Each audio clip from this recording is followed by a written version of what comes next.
Pernah lihat satu baskom gede, isinya nasi segunung, jeroan campur aduk, dan tangan-tangan rebutan kayak lagi lomba makan gratis. Di Afrika, itu bukan pemandangan aneh, tapi bagian dari keseharian.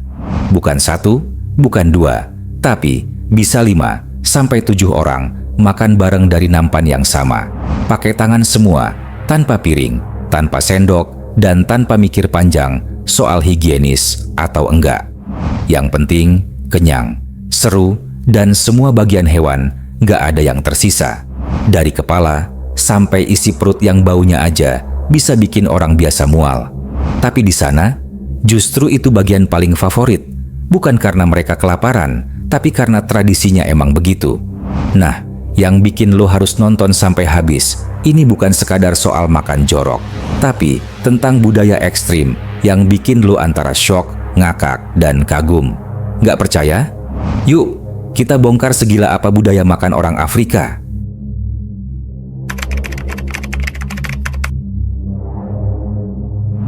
Makan banyak di Afrika bukan sekadar soal perut besar atau nafsu makan tinggi. Di banyak wilayah, makan rame-rame dengan porsi jumbo adalah simbol kehangatan, kebersamaan, dan rasa syukur. Lo bakal lihat satu nampan besar yang isinya nasi, fufu, daging, dan jeroan, semua dimakan bareng tanpa sendok. Tangan jadi alat utama, dan gak ada istilah giliran makan. Siapa cepat, dia dapat. Tradisi ini udah mengakar turun-temurun, dari nenek moyang sampai sekarang.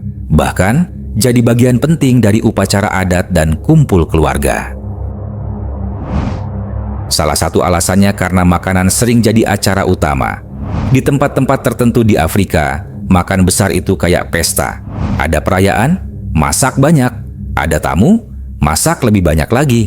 Makannya rame-rame, piringnya besar, dan porsinya lebih mirip logistik bencana. Tapi, di situ justru nilai sosialnya. Makin banyak makanan yang lo siapin, makin dihargai lo sebagai tuan rumah. Dan makin banyak yang lo makan, makin lo dianggap pria sejati atau perempuan kuat. Yang bikin ngeri-ngeri sedap, makanan ini nggak pilih-pilih bagian hewan. Dari kepala sampai ekor, semua masuk panci. Lo bisa nemu kepala kambing, lidah sapi, isi perut ayam, jantung, ginjal, bahkan empedu. Semua dianggap berharga dan sayang kalau dibuang. Jeroan bukan cuma dimakan, tapi jadi bagian favorit. Bahkan, di beberapa daerah, usus atau hati dianggap bagian paling enak, bahkan lebih mahal dari daging biasa. Dan gak berhenti sampai di situ. Teknik makannya juga gak ada sopan-sopannya buat ukuran orang luar. Tangan masuk bareng ke satu baskom, tanpa cuci tangan dulu.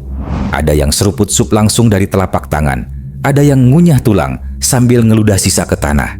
Ini bukan karena mereka nggak tahu caranya makan rapi, tapi karena emang begitu budaya makannya. Yang penting, nikmat, bukan etika ala barat. Makan rame-rame sambil rebutan jeroan itu hal biasa. Bahkan, di beberapa tempat, rebutan ini jadi hiburan. Siapa yang dapat usus paling panjang, siapa yang bisa makan lidah paling cepat, semua jadi bahan tawa. Di luar negeri mungkin terlihat jorok, tapi di sana, ini bentuk keseruan dan kebersamaan. Makin brutal makannya, makin asik suasananya. Makan bukan lagi aktivitas pribadi, tapi acara sosial penuh ekspresi.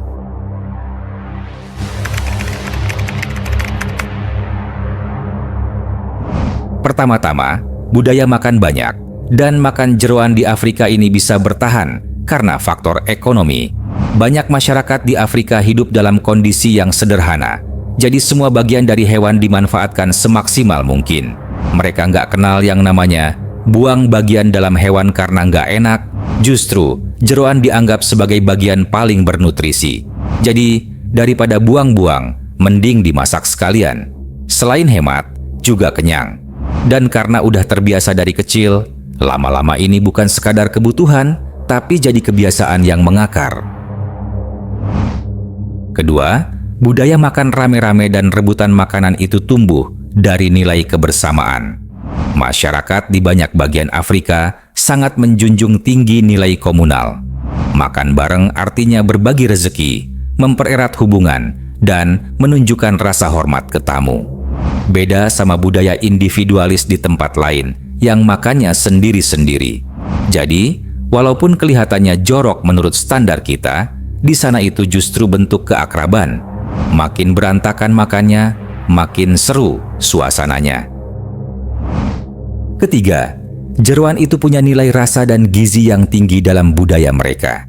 Di banyak resep lokal, jeroan jadi bahan utama yang diolah dengan bumbu-bumbu khas kaya rempah.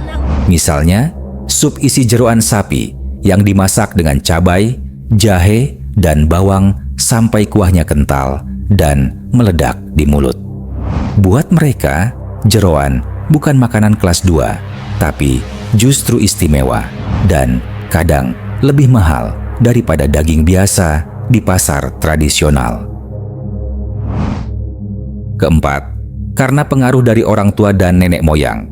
Ini bukan tren baru yang muncul karena konten TikTok atau YouTube, tapi warisan turun-temurun. Dari kecil, anak-anak udah diajak makan rame-rame, rebutan di nampan, dan menikmati bagian-bagian aneh dari hewan. Jadi pas mereka dewasa, itu udah mendarah daging. Mungkin buat kita geli, tapi buat mereka itu nostalgia masa kecil, kayak kita makan mie instan pakai nasi. Selanjutnya, media sosial justru ikut bikin budaya ini makin populer. Banyak video viral soal cara makan orang Afrika yang brutal tapi seru. Penonton luar negeri banyak yang shock, tapi juga penasaran dan tertarik. Ini bikin budaya makan tersebut gak cuma bertahan, tapi malah menyebar luas ke penonton global. Lucunya, makin jorok tampilannya, makin tinggi view-nya. Jadilah, budaya makan ini gak cuma bertahan, tapi juga mendunia.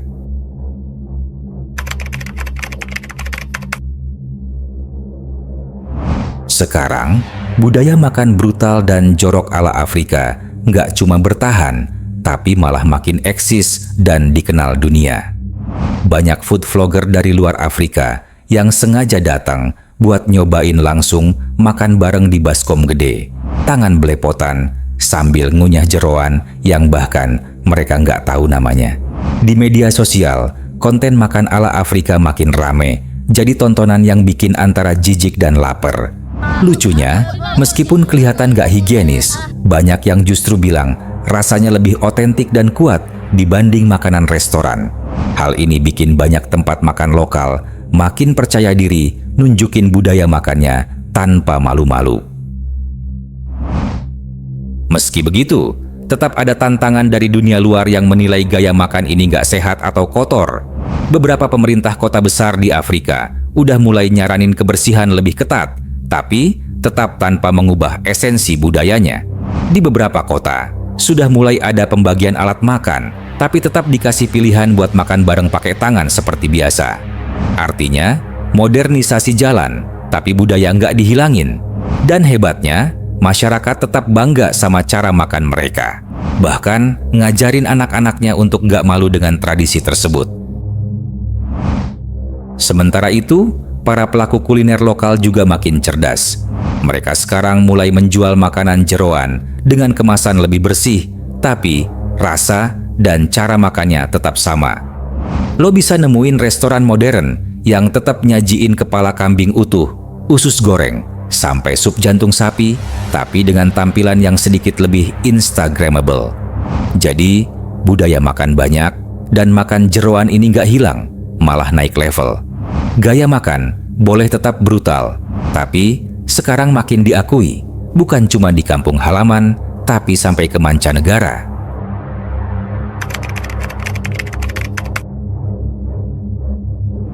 Dari budaya makan orang Afrika, kita belajar satu hal penting. Makanan itu bukan cuma buat kenyang, tapi juga soal identitas dan kebersamaan. Cara mereka makan mungkin kelihatan gak lazim, tapi itu adalah cerminan dari kehidupan sosial mereka yang kuat dan penuh solidaritas. Di saat banyak orang sekarang makan sambil main HP atau sendiri di kamar, mereka justru bikin makan jadi acara utama buat kumpul dan ngobrol. Hal-hal yang buat kita jorok, buat mereka justru punya makna yang dalam. Pelajaran lainnya soal bagaimana mereka menghargai semua bagian dari makanan. Nggak ada yang dibuang, semuanya diolah, semuanya dimakan. Ini ngasih kita pelajaran soal anti pemborosan dan rasa syukur. Di saat banyak orang buang daging karena nggak suka bagian tertentu, mereka justru bersyukur bisa makan apa aja, bahkan bagian yang kita anggap menjijikan. Mungkin kita bisa mulai belajar buat nggak terlalu pilih-pilih makanan, apalagi kalau itu soal makanan pokok. Selain itu, ada pelajaran soal keberanian mereka menunjukkan jati diri. Meskipun budaya mereka sering dihina atau dianggap kotor oleh orang luar, mereka tetap teguh dan bangga. Justru sekarang, dunia mulai terbuka dan mengakui keunikan budaya makan mereka. Ini bukti kalau lo percaya sama budaya lo sendiri, suatu saat pasti dihargai juga. Dan siapa tahu, bisa jadi inspirasi buat orang lain yang selama ini malu menunjukkan cara hidupnya sendiri. Dan jangan salah, budaya ini juga ngajarin kita buat lebih menghargai proses. Makan rame-rame dengan cara yang brutal itu bukan berarti ngawur. Ada cara, ada urutan, dan ada keseruan yang nggak bisa didapat kalau makan sendiri. Meskipun kelihatan barbar, ternyata di balik itu semua ada filosofi kuat tentang kebersamaan, kesetaraan, dan bahkan spiritualitas dalam menikmati makanan. Jadi kalau lo selama ini cuma tahu makanan dari sisi plating cantik dan tempat cozy, mungkin lo perlu lihat lebih jauh ke Afrika. Di sana, makan adalah seni bertahan hidup, simbol kebersamaan, dan bentuk ekspresi budaya yang nyata. Nggak semua harus bersih dan wangi buat bisa disebut nikmat. Kadang, yang paling berantakan itu justru paling berkesan. Dan siapa tahu, setelah nonton ini, lu malah pengen cobain jeroan goreng pakai tangan sambil rebutan bareng temen lo.